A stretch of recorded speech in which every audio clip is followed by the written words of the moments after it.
Thanks for hopping in, everybody. This is Brad here. I have a $500 box of quarters. I was trying to do a $half hunt. It seems like $half are all uncirculated and all the new boxes coming out. I did have a box where I had $370 in a box, but they decided to give $130 of the ordered box that I had got out to somebody before I got there. So it is what it is. And we did get one of the 1971 Ds here. It's going to have a really nice DDO on it, but I'm going to leave it on the mat, and hopefully, crossing fingers, I can get a box I can actually hunt to finish out that hunt. So anyhow, we did get a quarter box since, like I say, nobody had anything going on with $half. Got a quarter box. And after I knock this box out, it is going to be a 2-box hunt for this video also. But it definitely all circulated. We do got a new Jovita quarter there. So a lot of eaglebacks there. It looks nice. Let's try to find some W's out of here. It'd be excellent if we could find more silver for the silver jar over there. Looking for varieties, errors, oddities, miscellaneous, so forth, so on. So let's go ahead and dig in. I'll bring you back in on our first find. Well, I was getting a little worried. We're down to 16 rolls left in the box here. Got number 17 there. And the variety stacked up, bicentennials, the Maria Tall Chief quarters, which I don't get a whole lot of. Possible upgraders, a June Bloom counter stamp, and we just pulled a W quarter. It's going to be a 2019 because it doesn't have the preview on it. Let's see which one we got. Missions.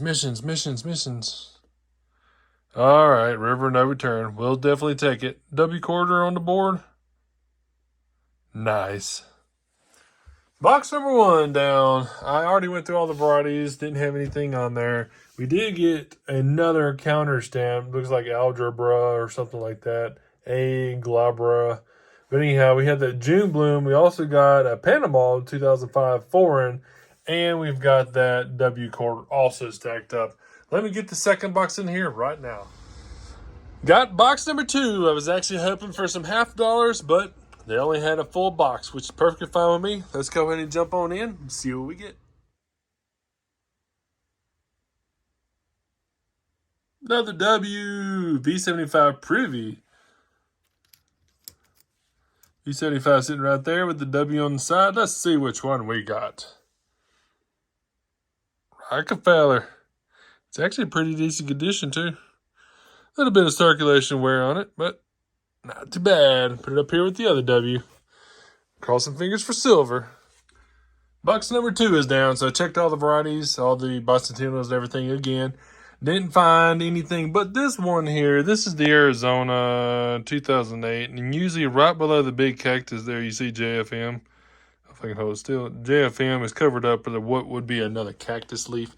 I'm guessing it's just a cud area, but that right there, it's just an extra cactus leaf, as they call it. So if you want that variety, you don't have it, make sure you look for that. It's going to be on the Philadelphia, but it covers up the JFM there, so that wouldn't be there. It'd just be the bigger one up top, and then you can read JFM just fine. But little error there. And then also, too, I pulled this aside because this is the 2020 bat quarter.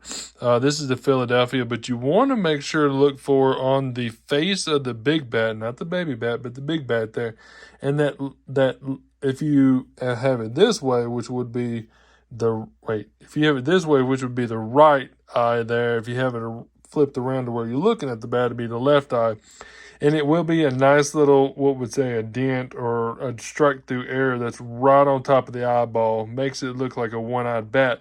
But then, too, there's also an area that it goes on both of the eyes. It's a strike through that damages both of the eyes, which would be the blind bat variety. I just saw that on one of the channels on TikTok, which is actually pretty awesome because I wasn't looking for it. But I'm pretty sure if I was to seen it on this quarter here, which I always flip these around in different areas to see if it's a W quarter. So let me see, if possible, if I can get another third box to squeeze in on this hunt. But if not, I will be right back to let you know.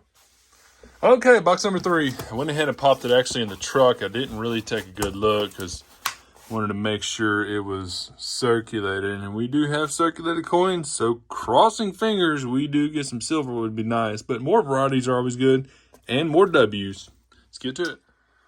I'm guessing right around 13 rolls in. So I do have a possible upgrader there. That's going to be a Philadelphia. It's got a nice little toning to it. Choctaw culture. Now, Choctaw culture is actually one of the more difficult for me to find. This is actually a Denver, between that and El Yunque. So, if you've been watching my quarter hunts, usually I send them off to the side, and I haven't had very many of them. Varieties, and another W.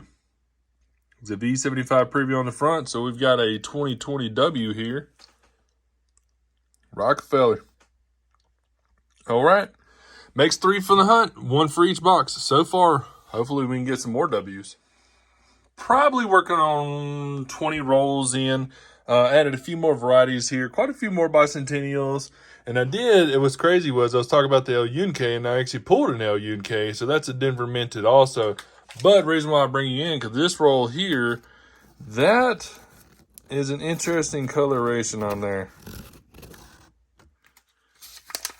And it's pretty clean too, so I'm not for sure if it's foreign or if it's silver. Okay, well, we have silver. It's a Denver mint mark. It's got the feathers on the front there.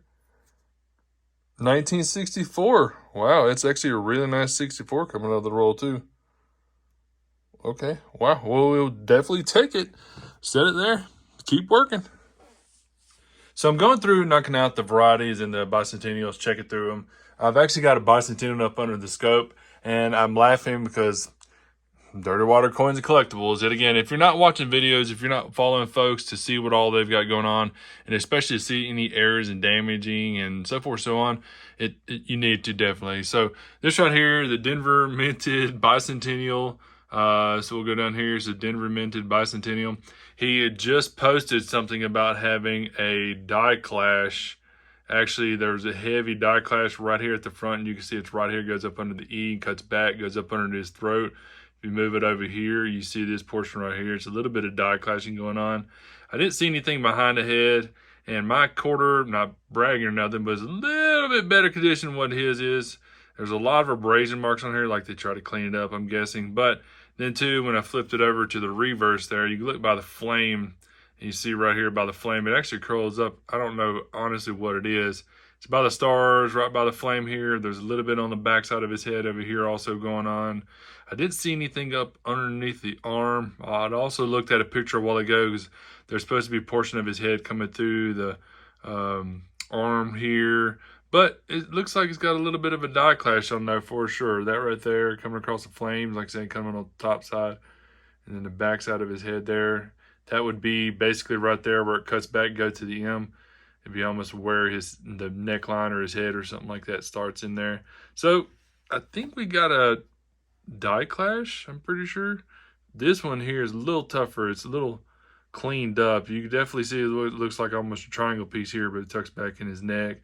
And then that right behind his head there. So interesting though. Gonna hold it off to the side. And then too, I've been looking for the die clash on the 2019 Philadelphia American Memorials, and I didn't find anything of a die clash, but that's pretty good size die chip on top of the flag there.